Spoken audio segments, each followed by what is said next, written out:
Well, you can't really ask what the protocol is. You can have to ask what people think the protocol should be. I mean, the protocol is whatever YouTube says you can delete, and people do that. People delete blogs and all kinds of stuff.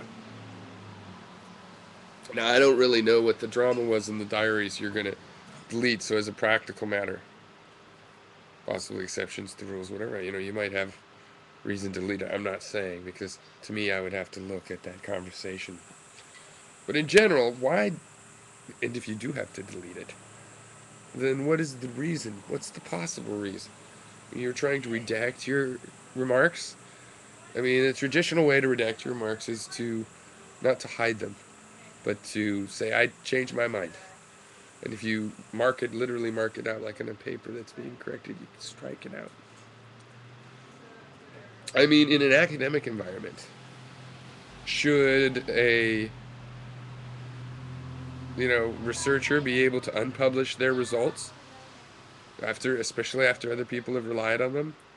I mean, you can publish a new result that discredits that and says, "Hey, I figured out that there is no way to do what I thought I had done, and now."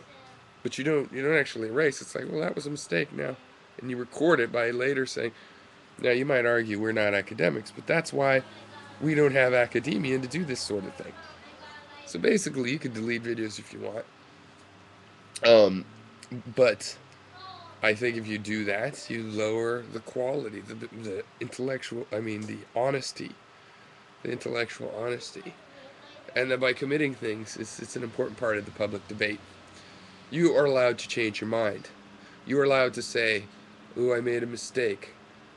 You know, you can explain, but hiding the words, well, strictly you're allowed to do that too. So you're allowed, but it lowers. And what's the reason? What's it possible? Yeah, it has to be justified. Now, when you delete all those people's comments, you are censoring them.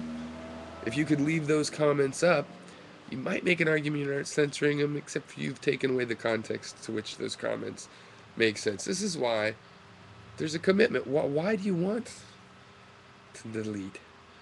If you want a channel with the best of the best and nothing you don't want to double stand behind, you can make that channel and copy your videos up there too. Or, you know, I just, I don't like it when people delete comments in when they're making comments in my video. I don't understand. I mean, we don't need to save YouTube disk space. If something's so important it has to go away, then instead of that, you um, you add another comment that's like, oh, yeah, I don't believe that anymore. Oh, I shouldn't have gotten involved in this drama. I mean, that's what I think.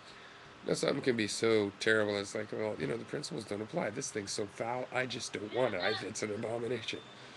So I don't know the specifics. But in terms of what kind of protocols should there be, I think you post it, people reply. That's it. And if you don't like it, then think twice. Don't do it again in the future. But yeah, basically, we're not academics, which is why we need this method for ourselves. We have to take part in public conversation and debate as well.